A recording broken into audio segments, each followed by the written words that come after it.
I'm pretty sure it's Thursday. I'm pretty sure it is. Have you guys noticed? I don't know if this happens to you, but in the lockdown sort of thing, especially how we are out here on the West Coast, we're pretty locked down where I live. I just never know what day it is. They all start to kind of sort of look alike, but there are calendars, and I checked, it's Thursday. So welcome to the program. And on this Thursday, as as every Thursday, we're going to talk about your life if you call us. And let me give you the number, 844-940-2774. 844-940-2774 is the number to get on the air, where we talk about all the stuff about how you feel, what's going on in your heart and in your mind and in your behaviors, or in the heart, mind, and behaviors of somebody that you love, which actually can cause some problems in your own heart and your own mind and your own behaviors if you're connected to somebody and they're like driving you, who knows what. So we talk about that as well. Been getting a lot of calls lately about dating, and that's pretty cool. That's a pretty cool topic because it's got so many possibilities. So many possibilities. In fact, we're going to have a dating seminar right here coming up on, is it March 24th, guys? Is that right? I That think that's right. is correct. It's March That is 24th. correct. March 24th. So 2 hour live webinar on dating. You've heard many people probably, I know you have, if you've been listening, because they called, that have worked the program in my book, How to Get a Date Worth Keeping. And it's designed to get people unstuck from those two big dating problems, right? How to get a date worth keeping. When you only have two problems in the dating world, and that is you can't get dates, or the ones you're getting aren't worth keeping. So that's why, ergo, the name of the book. March 24th, 2 hours right here, live event. And before that, coming up February 17th, we have another webinar, and that one is a little different flavor because that one's about pain. Now, I know there's a lot of pain in dating, but on February 17th, it's the pain of depression. And if you are depressed, or you have ever been depressed, or you know somebody who's depressed, then when I use the word pain, you know what I'm talking about. A lot of people don't understand it. A lot of even loved ones, if they're connected to or living with someone who has the real thing, depression, sometimes people use that word and they go, I'm so depressed, the restaurants are still going to be closed down, or I'm so depressed, we're not going to be able to. And we use that word about, being bummed out or being in a crummy mood or not really feeling up for something, or, something went away that we wanted. Well, that's life. I mean, that's disappointment. That's ups and downs. It's a bad day or a bad week or a bad season. We can go through bad seasons and feel really crummy. If anybody's ever been through significant loss, or, there's a lot of bad stuff happens in life. And we feel bad when it happens. And that's appropriate because that's what it does to us. But that's not depression. Depression is a different deal. And if you have ever had it, you know what I'm talking about. It is the whole being. It's one of the best analogies that I know is when people are really depressed. If you've ever lived in a cold area and you went out to your car after you've been sitting there a week, and you turn the key and it goes, and it won't go. It just won't go. Well, when somebody's depressed, that's kind of the whole system. It has no. I have a friend that when she was depressed, she called it her want tos. She said, I have no want tos. I don't want, I have no energy. I can't, there's nothing to get me going. And then the pain in the heart and the sometimes inexplicable ongoing sadness and loss of energy and loss of interest in anything that would make you feel good. And you do the things that would make you feel good, they don't make you feel good anymore. It's called anhedonia. It's the inability to derive pleasure from things that normally give you pleasure. That's depression. And that's why quick pat answers don't do much good. But if you've had that, that's what we're going to be talking about that day. We're going to be talking about the real deal and what causes it and what you can do about it. And having walked through many clinical depressions with people over what a lot of decades now, there really is hope. There really is hope, and things can be done that do make it better. So we're going to talk about all that as well. I'm going to tell a little bit about my own story. I came into this field through being really depressed, and so I get it. So February 17th, 2 hours right here at 11 o'clock. You have to sign up though. You have to pre-sign up by going to boundaries.me/depression, boundaries.me/depression. Sign up for it. If you can't be there live, you still sign up for it ahead of time, and then you can view it afterwards. And right now, for a while, I don't know exactly when the deadline is, but we still have the pre-sign up discount on that, 33% off for that workshop if you go now. Okay, let me give you the number, 844-940-2774, 844-940-2774 is the number to get on the program. And it is time for me to give you my little bitty, teeny tiny thought of the day. Now, this is not a little bitty, itty bitty, teeny tiny thought. Literally, many books have been written on this. Many talks have been given on this. Many companies organize their entire success around this, as well do pretty much anybody that overcomes and gets anywhere in life. You ready for what that is? You've heard it before. You might have heard it by the name, the 80-20 principle, or the Pareto. Pareto, I think that's how you say it, Pareto. And basically, here is the principle. And the principle, I mean, you go look at most fields out there, most of the things that we find ourselves doing, most activities, and you are going to find that this holds true in pretty much any kind of human endeavor where people are, putting their hand to effort in some way. Here's the 80-20 principle, that 80% of the results are going to come from about 20% of the activities. 80% of the results are going to come from about 20% of the activities. Now, you can broaden that also to, in most instances, you can broaden that into people. Let me give you a great example. How many of you have ever gone to, you're in a club, or it might be your church doing an event, or it might be the family throwing a big party or whatever. Okay. All that stuff's got to get done. It's got to be output, right? And everybody's going to come help. Yeah, right. What do you find? Well, most of it gets done by about 20% of the people. They're the ones that really do it. That's how it happens. Okay? Think about it this way. When you listen to the radio, or you listen to Spotify, or whatever it is you listen to, okay, just in your car, most of the songs, all the airtime is taken up by a small percentage of the artists. And not only that, most of the airtime and everything is taken up by a small percentage of the songs themselves.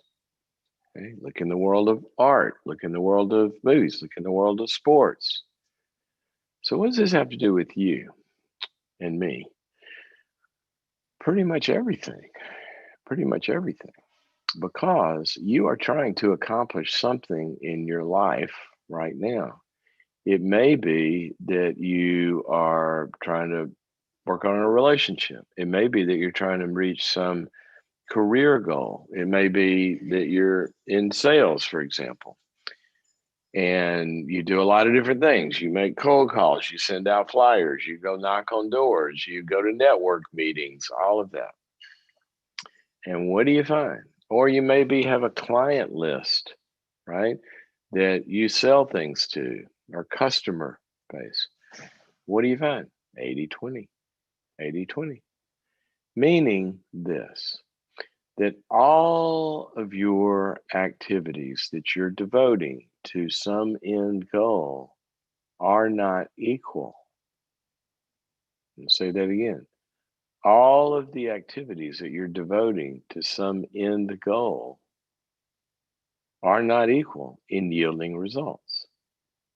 And here's what smart people work on every single day in so many ways is they're diagnosing which of our activities really move the needle, which are the ones that count, which are the ones that count. Give me an example from a family. Families do a lot of stuff, right? 24/7. 24/7. They're doing all this stuff. They're correcting, they're doing this, they're sending them to this class, they're all of this kind of stuff. You start to look at a lot of these factors that families do. One in particular yields extraordinarily outweighted results. Family dinners.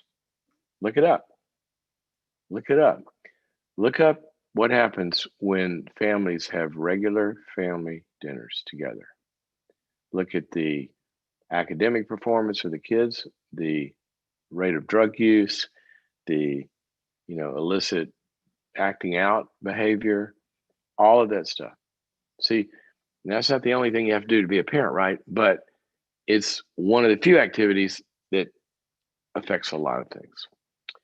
If you're single, we're talking about dating, in your dating life, there's a few things that you do that are way more important than, spending 3 hours how you look before you go to the mall. There's a lot of different stuff that makes a lot of difference and a lot of stuff that makes very little difference. So here's what I want you to do. I want you to think about in the area of your life, in the area that you're trying to change. Maybe it's your marriage. Okay. What are the few things that matter to your spouse? Way more, way more than the 90, 80% of the things that you do that you feel like I do all this stuff and it doesn't matter and nobody appreciates. And yeah, well, yeah, you're right. You're exactly right. That's what the numbers show. But when you find that, it's the things that matter. So, I mean, come on, y'all know this, ladies. Let me tell you the secret. Your husbands, they only want one thing. It's not even 80/20. It's only one thing. There's only one thing that matters to men. They just want to walk on the beach and tell you their innermost feelings and dreams. That's all men want, right? It's just a few things. So you just start asking them, say, Bubba, why don't we go for a walk on the beach and talk about our feelings? See, that'll make everything better. Anyway, there's the principle. If you guys didn't get that, well, I don't know, try it. Now, guys, if you want to win, that's what you ought to do for the most part. Um, I don't know if that's sexist or not, but I have talked to a lot of women that say they would rather have deep talks than sitting on the couch for 4 hours with a guy with a remote in his hand. So I don't know where that falls into the stereotyping continuum. I just know that statistically, anecdotally, that's been what they tell me. Okay, guys. 80/20, focus on the things that matter. Make sure they get their attention. Prioritize them. 80/20. Okay, 844-940-2774. 844-940-2774 is the number. And let's go to Megan, who's calling us from Atlanta. Megan, welcome to the program. Hey, thank you so much. You're welcome. I have to do this, and nobody cares but me, but somebody ought to care who doesn't care yet, who will care after I tell you this. If you live in Atlanta, Megan, do you go to Mary Mac's? I haven't been there yet, but I have several friends who have told me it's a great place. You got to go. Have you been Shout there? out to Mary Max. If I ever go to Atlanta and people are going to take me out and they want to take me to all these fancy, but I go, no. Take me to Mary Max. Okay, that's all. I just wanted to give a shout out. tell me why you call. I am calling about a very difficult relationship that I've taken some steps recently to kind of aggressively try to, or not aggressively, proactively kind of try to make better with my dad. And it's not going great, unfortunately. Okay. So, how old are you? How far along into not being under his roof are you? Yeah, I'm married for 10 years, well, almost 10 years, and I have 3 kids. And we're not living with them or anything like that. And you're how old? 30. 30? Okay, so you've been at this adulting thing for a long time. A little while. Yeah. Okay. Here's why I ask that, because sometimes parents have their own curve in this, and sometimes for a lot of reasons. There's extended schooling, and there's this, that, and the other, and somebody in their mid-20s in their relationship with their parents is oftentimes, from the parents' side, seen differently than if somebody's like in their 30s or 40s. Come on, parents, they're grown now. Okay, it's sort of like, let's wake up. So you're out there, you're not living with them, you've got your own household, you have your own kids. So what's the problem?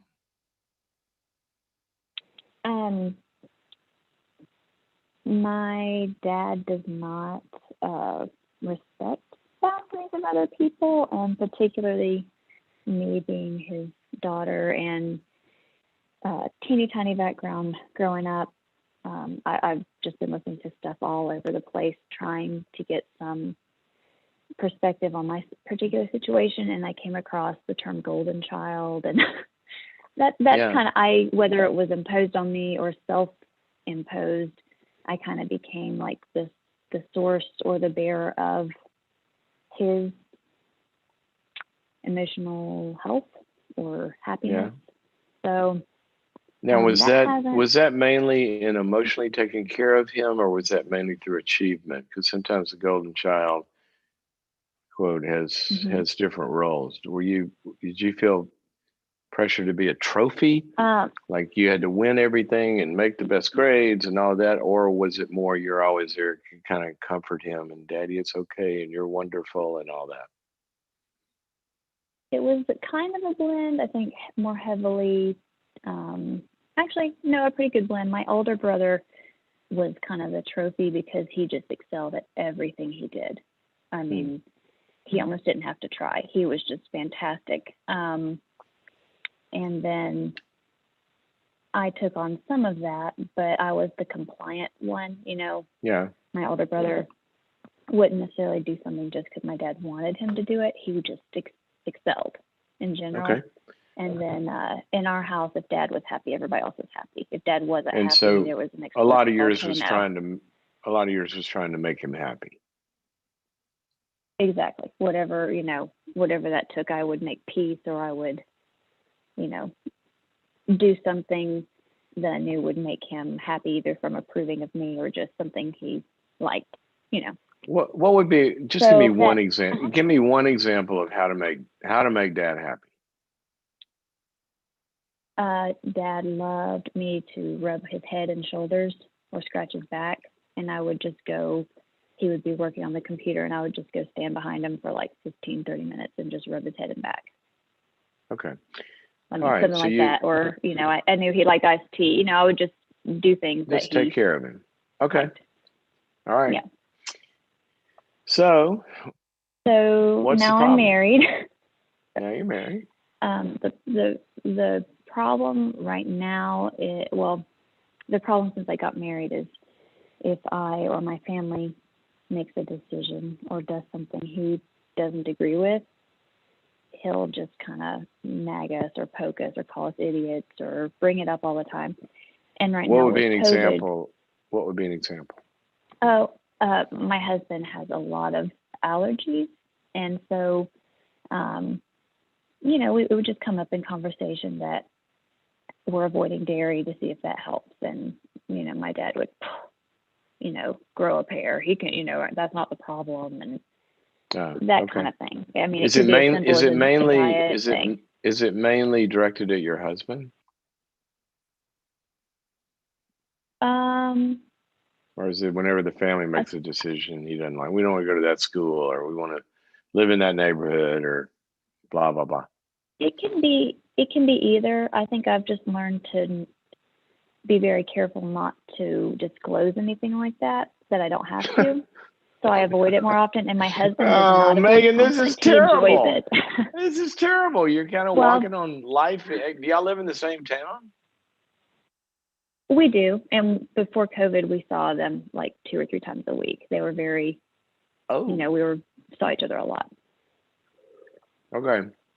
So give me the question. The question is, I tried to open up conversation about our family's doing this because of COVID, and we understand you don't agree. Let's find, ways that are meaningful for you to stay in the grandkids' lives, because he, obviously misses them. But anyhow, that was my basic thing, and conversation is shut down completely. How dare I expect anything of him in a relationship? I should respect him and, heed any counsel he gives me. I'm being stupid. Until I apologize to him, he doesn't want to see me or hear from me. Oh, and what was it? What was it that was so demanding that you required of him? To respect my family decisions and not verbally insult us in front of the kids. About COVID? Yeah, social call with the kids, FaceTime. He even started saying things like, "Hey kids, do you want to come play with me? Don't you miss me? Oh, I would love to play with you." Well, if you're idiotic parents. Which would break your COVID rules. What was the last part? The last part, you're idiotic what? Oh, he would basically make it, he would actually come out and say, "You could come over right now. I want to play with you if your idiotic parents would stop being stupid." Oh, I'd give him a dial tone. Seriously, I'd hang up. Well, you don't talk to my kid that way, period. You're not going to talk to my child that way, period. Yeah. Okay. So what's the question? You tried to open up to him and say, "Look, I want you to respect when, if we have Zoom calls, don't criticize anything about the way we're doing stuff, and don't talk bad about the parents to the kids. That's the rule, right?" Yeah. Okay. His good for you. response was, "I haven't done anything like that. I never have, never will undermine you. And until you apologize for accusing me, So okay. I need to reopen. I would like to reopen this conversation. I'm sure I didn't handle it the best way I could. I'm very new to it. What do you think? I can't imagine you doing anything overly offensive. You tend to go the other way. How would you have not handled it well? I don't want you going into this conversation from a guilt deficit, because then you'll get off center. Yeah. In the past, that's been my dynamic, is I know the way to get any kind of good end result is basically go into the attitude that Dad's right, but Dad, would you please do this? It's not a good end result. That's a good immediate result. True. Okay. One of my favorite verses, Proverbs 19:19 says, "Do not rescue an angry man, lest you have to do it again tomorrow." So that's exactly right. You do it in the moment, but you're going to have to do it again. You're going to have to do it again. You're going to have to do it again, because everybody does this, right? For him. Mm-hmm. Okay. So what did you, and there's literally no one in his life. Answer to this. Yeah. I got to get an answer to this. to know what you said you didn't handle it well. What was it you did that was not good? Knowing that I tend to sugarcoat and talk in circles and never get to the point, I think I sacrificed in order to be concise and honest. I Ah, was not gentle, and it was definitely something that needed some gentleness. So I said something along the lines of, just condensing it, Dad, here are concrete examples of what you've done that have crossed my line. My line yeah, is, we're going to disagree, that's okay, but you have to be respectful. We can talk about it if you need to, but not in yeah. front of the kids, and we can't be insulting. So that was what I asked him to do, Wait a and I minute. gave him Stop. specific examples. Stop. Uh-huh. That's that's you're saying that that was not gentle? My husband was in, anyhow, he read it and he said that comes across a little stern, but not disrespectful. But No, no. since There's getting the reaction I to it, mean, and other people I've talked to have said it was disrespectful, possibly. disrespect. Okay, say it again. Maybe I've got wax in my ears, but say it again. I don't hear any disrespect in there. I hear a very clear message. So say it one more time because I don't want to misinterpret this. So say it again. I started with, Dad, I love you. We miss you. Um, you may have noticed we stopped calling after this date. That's because in that call, you called us idiots in front of our kids. And then I said, here are some other examples of ways you've crossed the boundary and uh, being insulting Okay. towards us because we make a decision you don't agree with. And Okay. I said, it's okay to disagree. If there's something you think we're doing that's just crazy, we're willing to talk to you about it, but not in front of the kids, and we can't be insulting when we talk about it. I'm sorry, but whoever And told you that is disrespectful, I respectfully disagree with. I mean, that's like so clear and non-retaliatory, and that's a that's you kind of did it by the book. I don't understand what's wrong with that.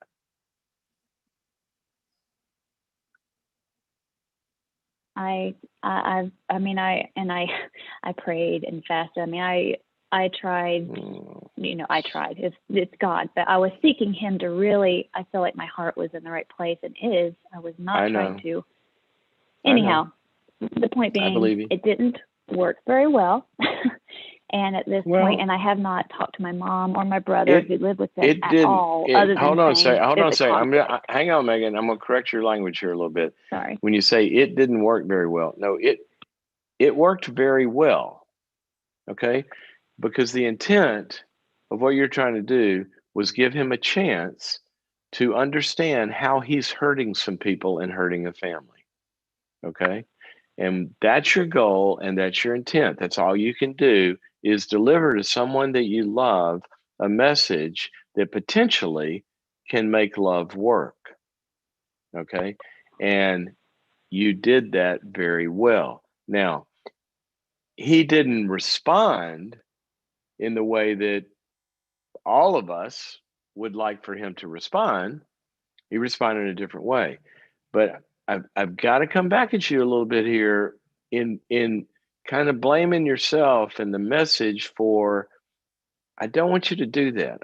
I want you to see what you're doing as you just did it right, and it did work well in terms of the only thing you can control, and that's for you to be loving and clear. And you did a great job of that if it's like you reported it here. Now it's up to him to where he's got to decide what he's going to do with that. And understand it didn't get the result like, giving him a neck rub would get or making his favorite iced tea or something. I get that, but you did a good job. Sorry. That's what I think.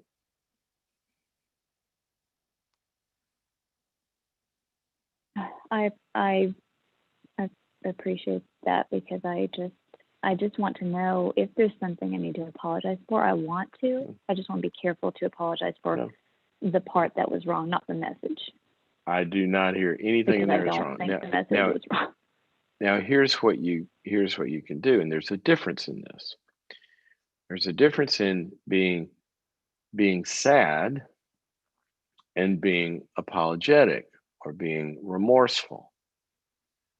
Okay, you don't have anything in there to apologize for, but what you could communicate, and the next step would be something like, I think, Dad, haven't heard from you since our last conversation, and that makes me very sad.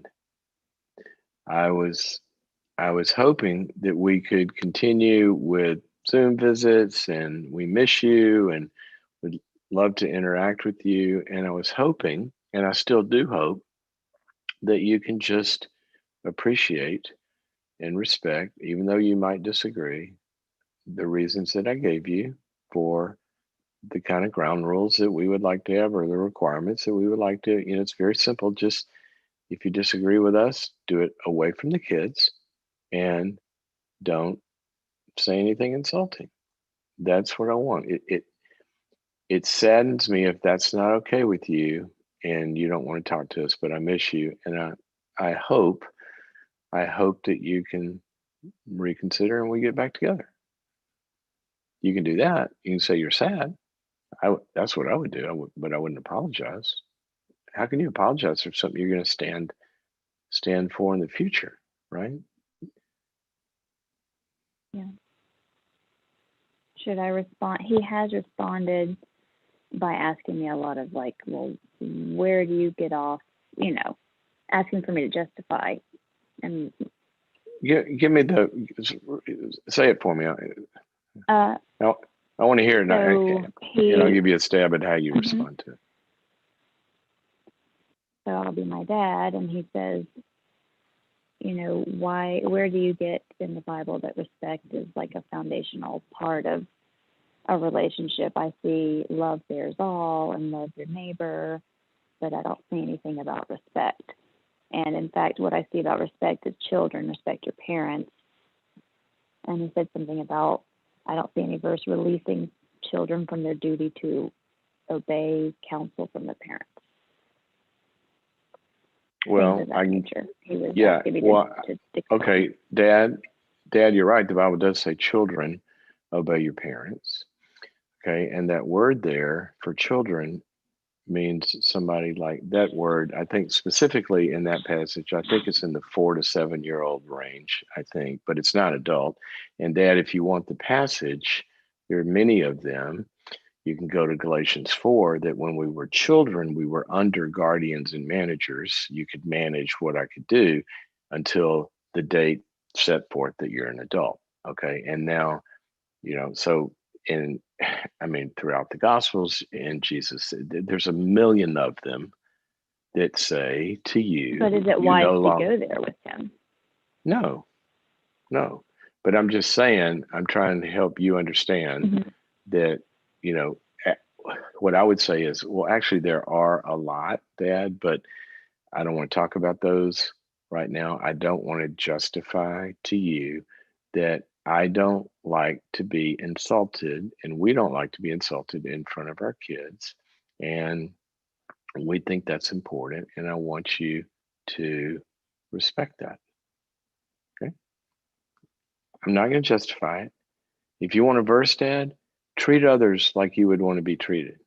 You want me to go around insulting you? I don't think you do. And if you do, that's a different law that I live under. But I wouldn't get into a justifying or this, that, and the other, trying to give them a theological argument, even though we could do that. I would just say, Dad, I'm not going to justify wanting to not be hurt by you or wanting my kids to not be hurt. I'm not going to justify that. You have a choice.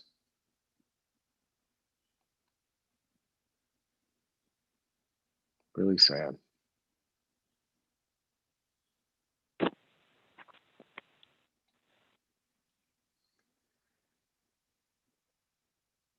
Well, thank you. I appreciate you. You're sharing your wisdom and encouragement. Yeah, I just, it's hard. it's hard. I mean, here's the choice. Your other choice is, okay, give in to dad, and then your kids. Well, you know the choices. I'm sorry. Um, just my humble opinion. But if you, I'm getting a message here. You're getting a lot of support and affirmation from the audience here. It looks like on Facebook and other places. But look, bottom line, there's nothing unreasonable. There's nothing unreasonable about asking somebody who's insulting you and your kids and not respecting your boundaries of what you want to do with your own kids. There's nothing disrespectful about saying, please stop that. And until you stop it, we can't talk to you. There's nothing disrespectful about that. Okay? Got to run. All right. All right. Thank you again. Okay. If you do want some verses, Megan, go to my book, Changes That Heal, and look at the section on adulthood. And there's 18 gazillion verses and passages in there about how the Bible talks about you now are not under parental authority. Your kids are under your parental authority, and you have leaved and cleaved, and now you are the managing unit of your household, and you and your husband, you get to be in charge of that. Okay? Take a look at that. All right. Thanks for your Thank call. you. Oh gosh, if we could only require empathy and tenderheartedness from everyone when we tell them that something hurts us, that they would want to listen and say, gosh, I'm sorry that hurt you. I won't do that anymore. Instead of getting to a argument about it. That's not good. Okay, let's go to, where are we? Let's go to Joanne, who's calling us from our first international caller of the day, calling us from Canada. Joanne, welcome to the program. Thank you. Yeah. It's good to talk to you. Well, likewise. How can I help you? Well, I've got a question. I've got a nephew, so he's in about his 40s. I lose track of ages, and I don't know exactly how old, but I think he's about in his 40s. His family of origin was very abusive, and he sees things a lot through the lens of that abuse. So what it looks like is that he thinks people are against him. He sees conspiracies a lot. He's particularly threatened by authority figures. And does he live alone? Does he have a family? Does he? Well, the only family he really has is myself and his younger brother. Oh, okay. And how old is he? You say he's in his 40s. Is that right? Yeah. Okay. All right. And he was okay with me, but my mom died a few months ago, and I had to try to deal with his dad, who is the person that was abusive, to get. So that's my brother, to get a few, to get a few keepsakes for myself and for my nephew. And my nephew then decided that he concluded that I was on side with my brother and I couldn't be trusted. And so he's gone, and what happens is he just goes radio silent. He's kind of very conflict avoidant. But he's also, for example, at one point he thought that if you were wearing red, that meant you were communist. This one time, this is a few years ago, he was coming over, I changed my shirt because I was wearing a red shirt. I put something on that happened to have Nike on it, and apparently that was supposed to be communist as well. I didn't realize it until he told me that. What did it have on it? It had a Nike symbol.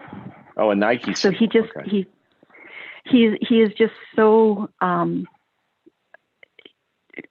he just sees things all the time as being a conspiracy. So I've tried to reach out, just send him a few texts periodically, saying Merry Christmas, or Happy New Year's, whatever. He doesn't respond. Is he functioning? Does he have a job? Does he go to work? Does he show up? Is he part of the As far as he town? Does normally work. His work is, he's a very intelligent guy, but he basically stocks shelves at a grocery store.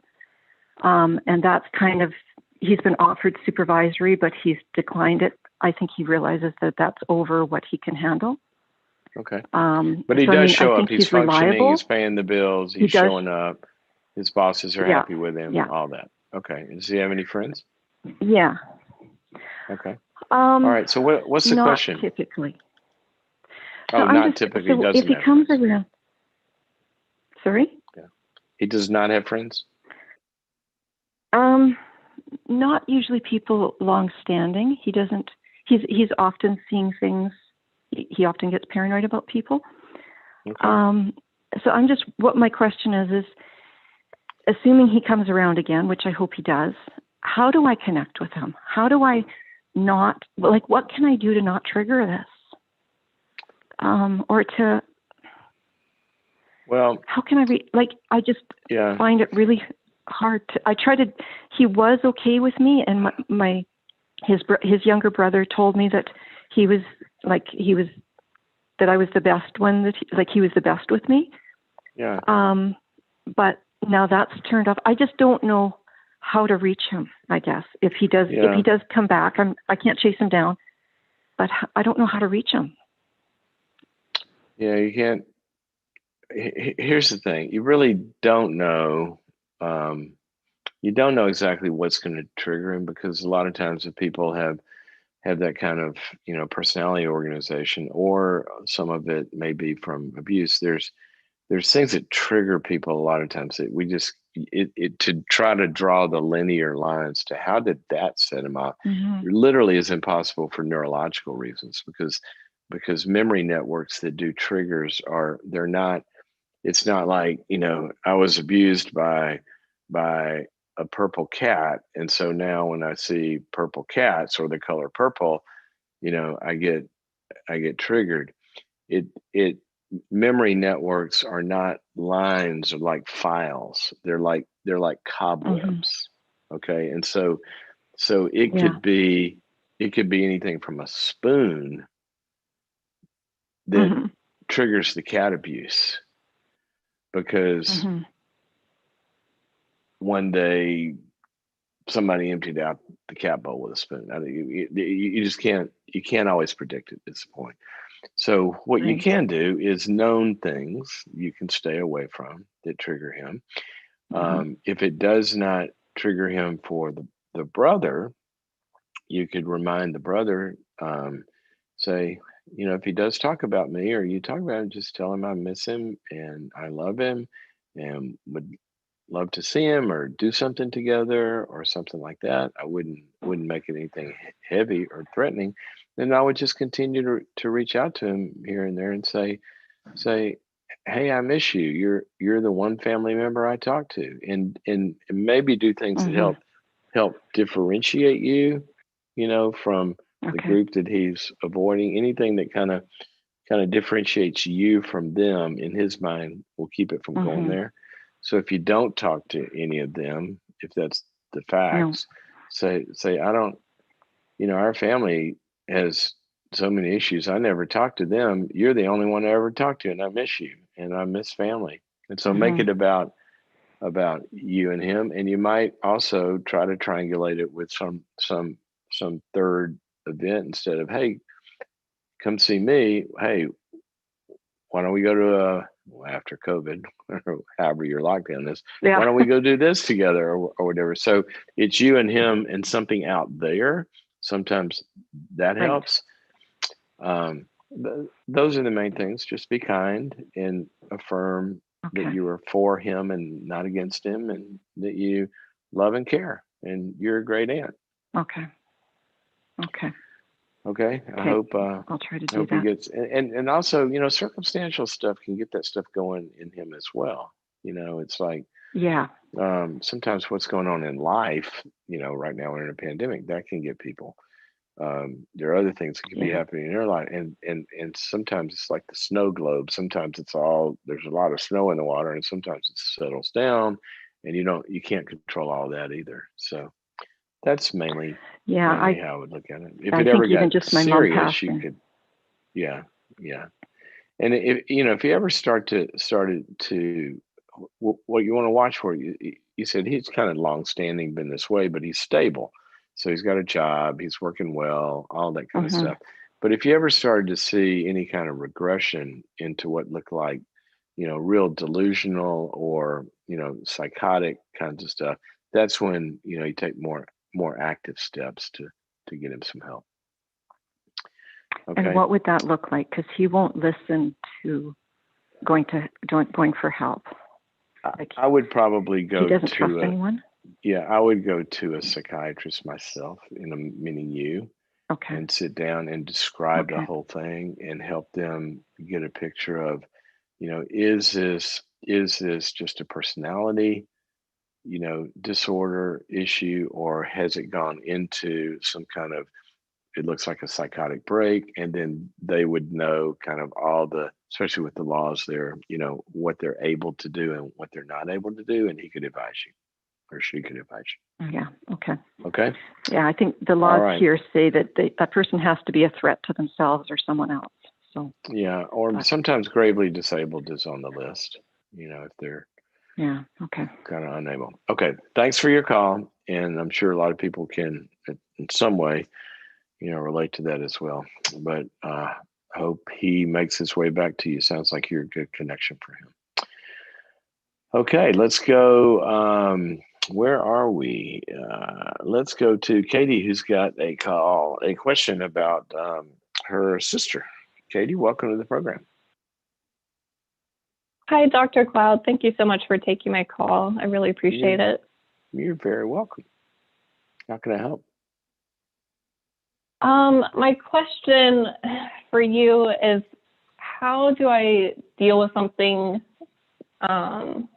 emotionally when the conflict with someone is not resolved, but I've done everything that I can do on my end? So we had my sister kind of blew up at a bunch of us at her family Christmas, and which was very uncharacteristic for her.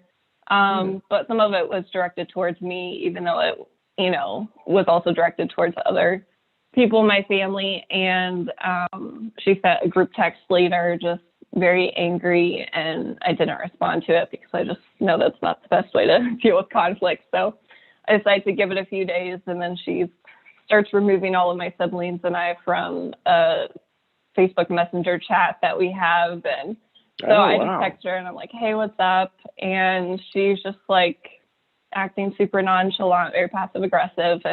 But then eventually it's like, well, you have my number, if you want to talk. So I called her. And you took her up on it. It was I did. I kind of surprised myself because I felt like saying, well, you have my number. So let's hit pause for a second so I know kind of the lay of the land. She's older or younger? How old are you guys? Are you married? Not married? She's older. She's 5 years older than me. She's the oldest. She's married and has 2 kids, and I'm the second oldest, and I'm single. Okay. She's 35 and I'm 30. And then how many under you? There are 12 kids total. 12? So a lot. How yeah. 12? Oh my gosh, we've got a whole group here, and she went off on all of them. Yeah. How far down does it go? To what age? The youngest is 14. 14. Wow. So, okay. Yeah, some of them are adopted, but. And your parents were there at the event? Yes, it was at my parents' house. And what did she go off about? A bunch of us were playing a game, and her son was napping in one of the rooms, one of the other rooms. And she was like, hey, guys, you're being kind of loud. Can you be quiet? We're like, oh, sure. And so we're like playing, but it's, getting loud again. She comes in the second time, and it's like, guys, like, seriously, can you be quiet? We're just like, okay, and this is like normal for us to have big family events where we're doing stuff, and, my nephew's napping, and it's not a big deal. And then she comes in a third time and pretty much rips into us, says maybe we'll all understand when we have kids someday. And and so we just, at that point, we're like, okay, let's do something else and not continue playing this game. Obviously, that's not working. So we thought she was just upset in the moment, and, whatever. It definitely seemed uncharacteristic for her. But Well, but later that she was evening, she was also being not heard. yes, I mean, exactly. she had a sleeping baby. Exactly. She asked her baby to be quiet, and they didn't. Right, twice. Right. Okay. Exactly. I'll say. So y'all said she's so upset. You blew it off. You stopped playing, and then what happened? Yeah. So later that night, after we all went home, she sent a group text to everyone saying how she was really upset and all of that. And so I didn't respond to it just because I felt like it'd be easier just to talk about it in person. So then fast forward a few days later, and we're having our in-person phone call. And I apologized because I said, we didn't take you seriously. We weren't listening. Like, we should have thought to play a quieter game or do something Somebody else needs or go to to a different part of apologize the to her. I'm house. glad you did that. Yes. And so I mean, she may have had an impossible request, but she still wasn't listened to. Okay, so you apologized. She was not heard. You apologized, and then what happened? Yeah, and so I think it helped a little bit, but she called me names. She specifically said I was the loudest one out of everyone, and it was very much pinpointed directly towards me, even though I knew she was still frustrated at other people in my family. Okay, so what's the question? What's the question? So my question is, she hasn't talked to me in a month, and I haven't talked to her, and my mom was like, I think she just needs space or whatever. So I'm like, okay. And is other she people talking have to tried to everybody reach else? out to her. She's talking to some other people. But my dad called her to talk to her about it, and she cussed him out over the phone. Wow. And so I personally feel like there's more going on there, but this has been really hurtful just because I've tried to apologize, and we're really close. So this is very unusual for us to have this big of a conflict. And I know we'll work through it. But what's the question? I guess my question is how can I maybe not let it affect me as much emotionally while I'm in this waiting period for it to be resolved? Okay, that's a good question. First thing is, and I think you've done this. First thing is, I think, we always have to make sure that we can at least not be upset with ourselves with our own behavior, right? So you'd have to ask yourself, it's like one of my favorite verses says, in as much as it depends on you, be at peace with everybody. And so in as much as it depends on you, you kind of go back through the laundry list. Did I really apologize? Did I empathize? Did I adequately say, gosh, I'm sorry. I'm sorry for my part of it. Did I, thank you. I just got a cup of coffee brought to me. And just sort of, isn't that nice? Just sort of, all of that. Just go down the list. Now you've done that, it sounds like, and so at this point, I would probably reach out and say something like, you know what, I'm sad. I miss you, and again, I hope you heard me when I said I'm sorry. I truly am, but I'd like for us to, get past this. What is it that you need from me? What are you waiting? Why aren't we talking? I don't understand. That's not like us. And it also, because it's so unlike us, it makes me wonder, is there something else, or is there something going on I don't know about? Because this just doesn't fit our relationship. And I would use that phrase, or something like, it just doesn't fit us. This is not us. We don't do this. And so I just want you to know that I miss you, and I want to get together and, fix this and go forward. Let's find a way forward. What can we do to move forward? And just try again like that. Now, so once you've done all that, then I think it's really, really important, because a lot of times one person begins to take up too much real estate in your head, right? And you're thinking about it Yes. Yeah. inordinately.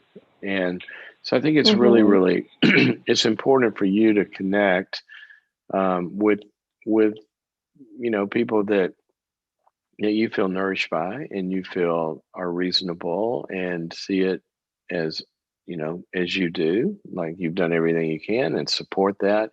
And the closer you stay to them, and probably in this instance, since it was a group thing, um, I don't think it's triangulation for you to be, commiserating with the others that are getting blown off. As long as you guys are doing that in a Mhm. not a trashing her way, but how can we work together to Right. to get this resolved? And so then you're like in a tribe, and you're not alone. But I think when you're alone, she's taking up too much space in your head. And also, I would look at the long arc. This is one scene in a long movie of 30 years, and it's going to be probably 40 or Mhm. 50 more if everything goes right. And so this happens, and then things get resolved, and but you have to have your other peeps to help you through it. Mhm. Oh, But thank you. That's really get good advice. get back And involved you're in right life, and that get it back has involved in been. other relationships. She's taking up too much space right now. Yeah. Yes, I totally agree. So thank you. One just like quick question is, if I reach out to her and um, maybe she'll acknowledge it. I don't know that I'll ever get an apology for the things that she called me or the things that she said about me. If What that's did the she case, call you, like, and what did she say about you? she called me an asshole, a jerk. She said I was two-faced. Um, I think those were the main things. And Okay. um, Well, when y'all are kind of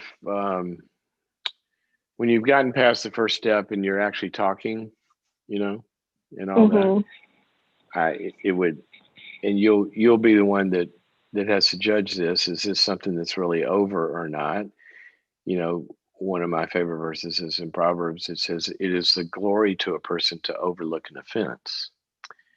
And sometimes there are things, if you're back in a good place, some things it happened, and forget about it. Let's move on. Okay. But there are mhm, sometimes that you can't quite do that for whatever reason, and you either, maybe it triggers something in you either maybe get that worked through with somebody else, or if you can't, and it's an impediment between the two of you, then after you're talking and it's good, I would approach it this way. I'd say, you know what, you called me an asshole, and you said I was two-faced. I don't want to be either one of those. Can you help me understand what I did that was two-faced or jerky? And then have her get specific about it, and then y'all can kind of talk about it in mhm. that way. And then once you start to process the real issue instead of the name calling, say, well, in the future, could you kind of talk about what the issue is and not call me names? Because that didn't feel good. Because that probably needs to be said. Mhm. But I do it in the context of all Mhm. that. Okay. Okay. Okay. Thank you so Address it. much. I really Yeah, appreciate your time. when you're more than welcome. And people call us names. So really, what did I do? I'm sorry. What did I do that was like that? In other words, we go their way first to try to understand before we try to correct the package that it was delivered in, the message. But then there's, if it Mhm. hurt That you, makes if it sense. hurt you, it hurt you, and it's good to tell her that. So, well, don't call me names, okay? Right. I don't like that.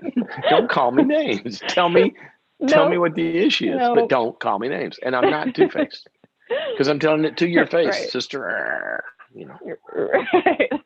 Okay. All right. Thank Thank you. you for your Thank you. call. I appreciate it. And I hope it works out well. Something else is going on there. We don't know what it is, but reestablish communication, and then that's generally when you find out. And I bet you do. Okay, let me see. I had what happened to my screen here?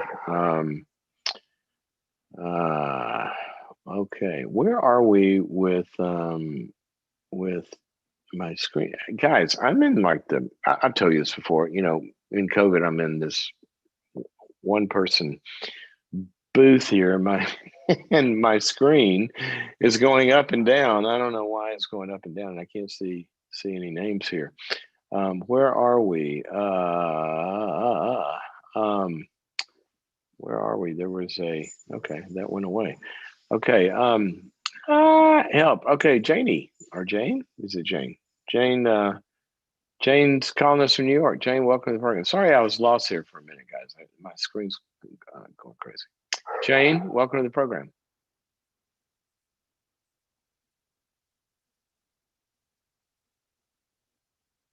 Did we lose Jane? We might be having some phone issues. Tiffany, is Tiffany around? See if Tiffany's line is working. Tiffany, are you there?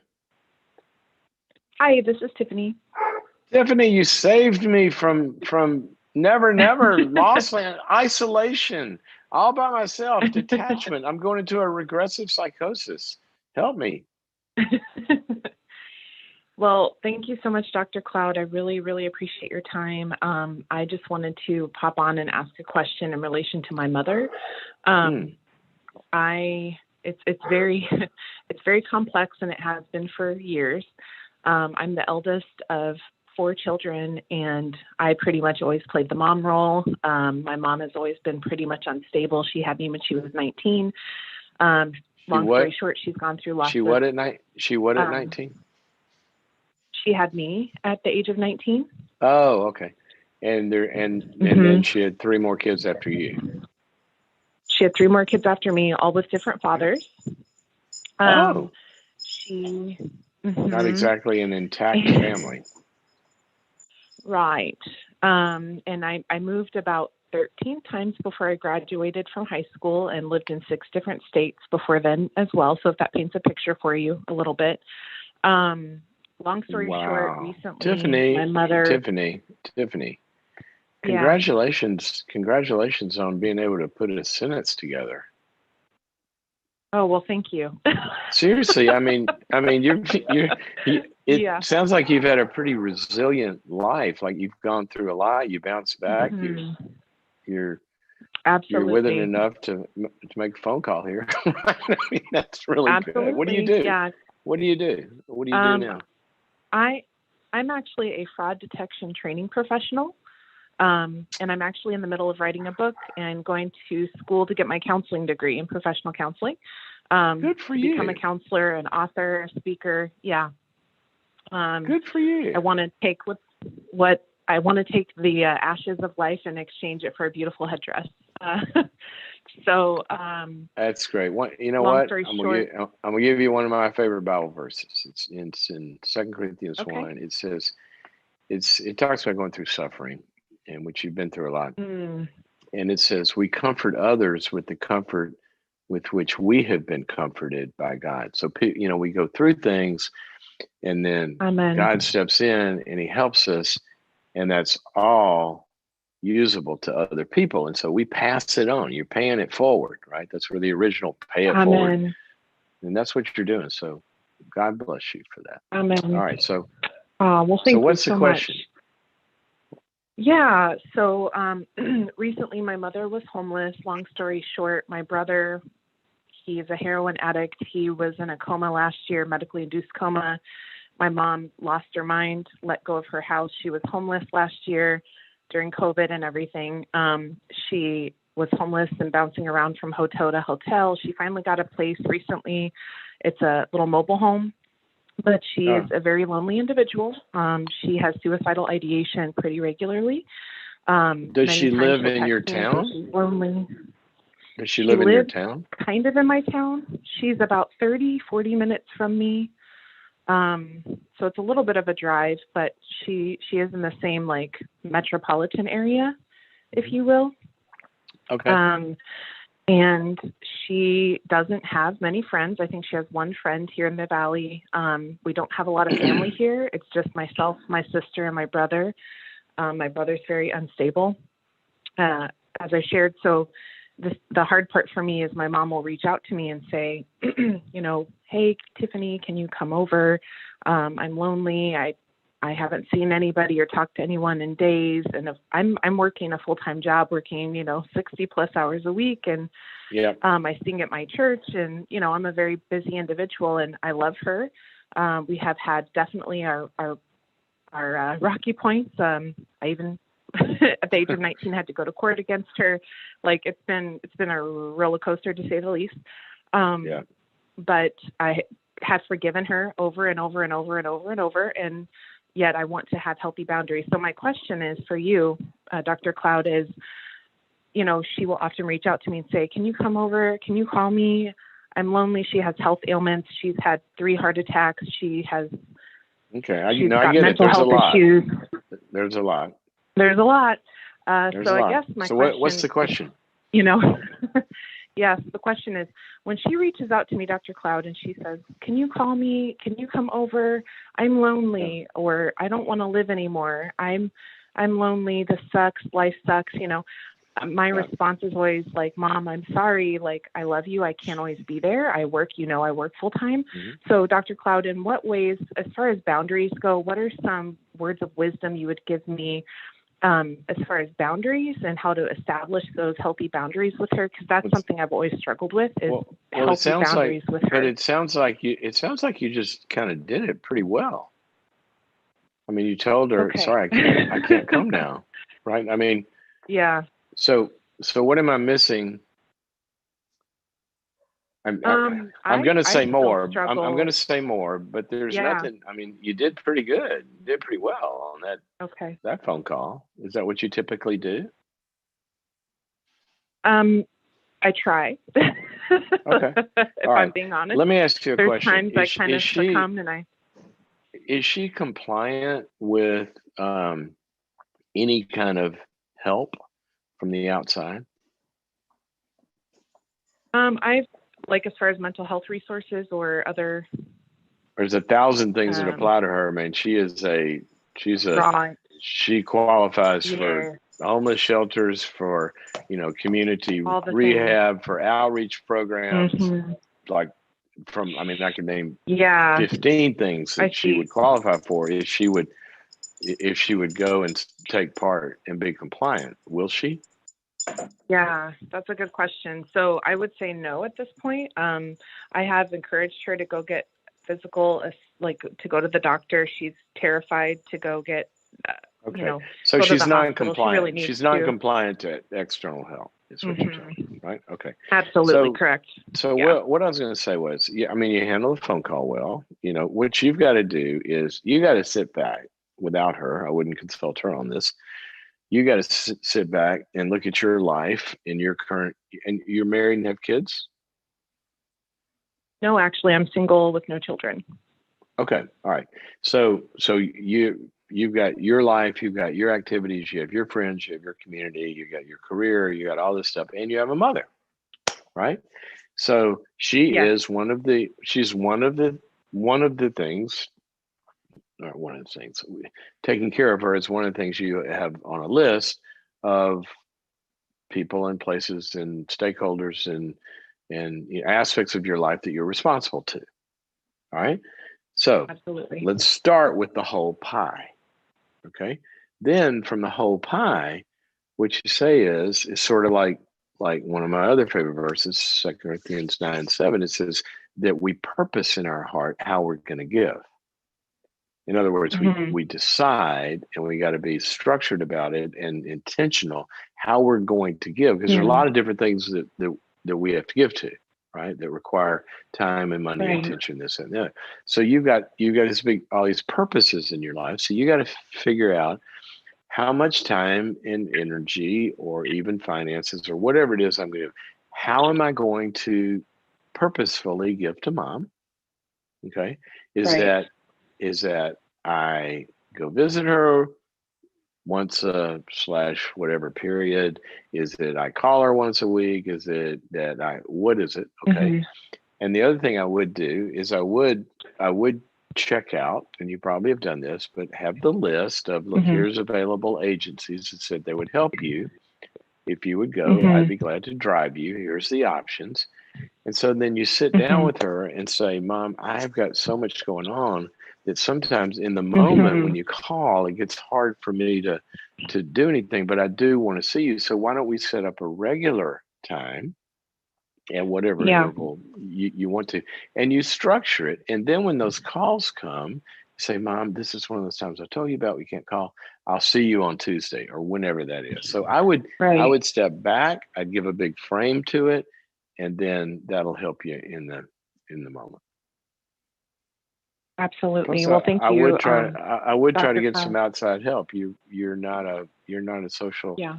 services agency in the broad scheme of things Right. in the way that she needs it, Yeah. I mean, I of course, in my heart of hearts, I'd love to be that person, but I just can't. And I know it's not healthy.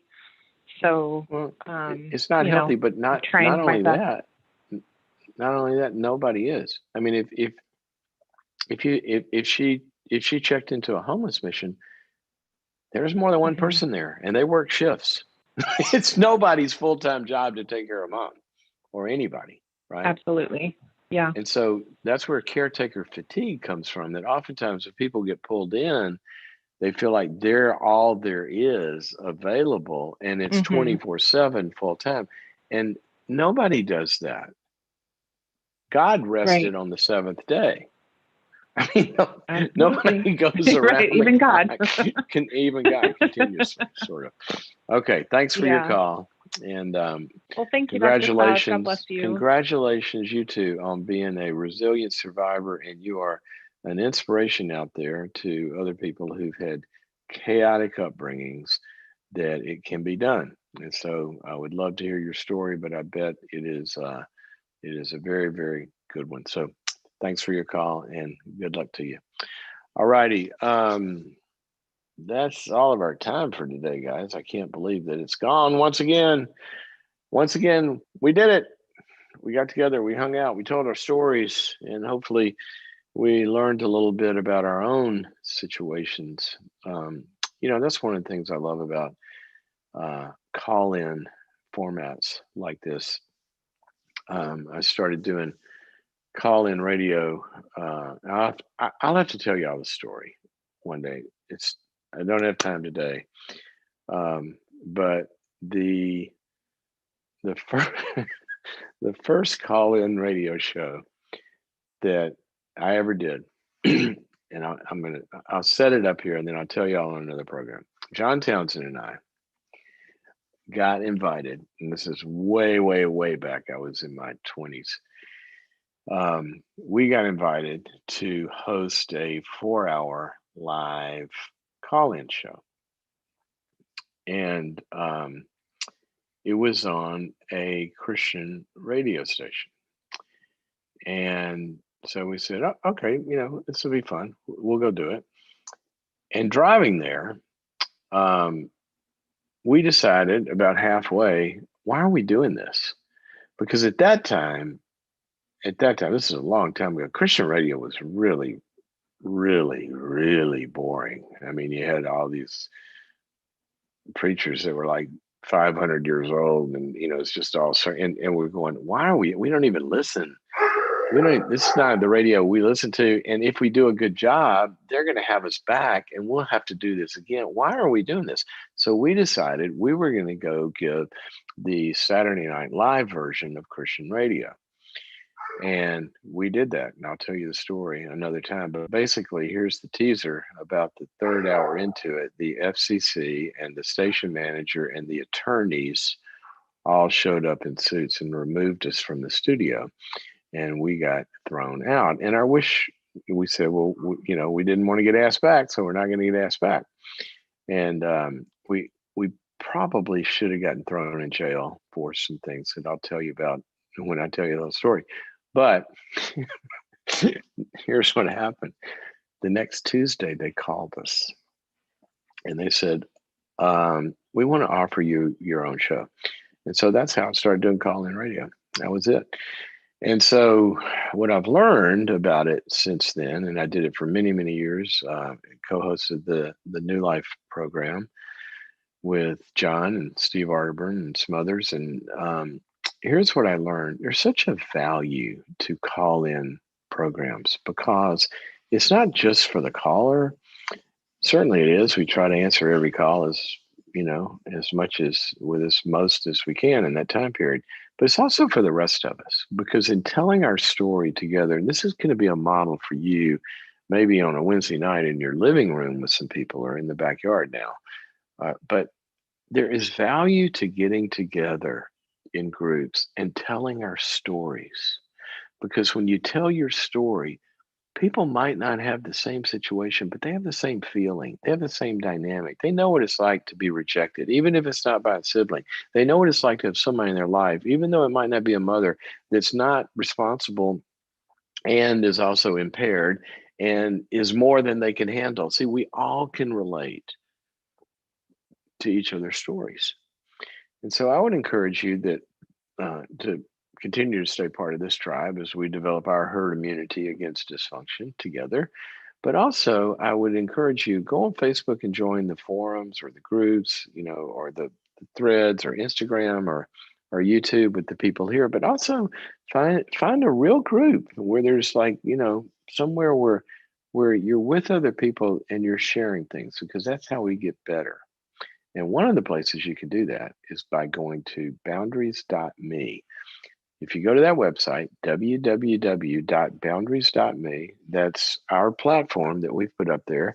And on there, when you become a subscriber, you get to join some different groups online there where people share and work through things and share their experiences and what's worked for me and what I did with my mother. Maybe you ought to try this, and all of that kind of stuff is on there, as well as over 80 courses on dealing with all sorts of issues in life. So go check it out. You can do it, have a free look-see, a free trial by going to boundaries.me, that website.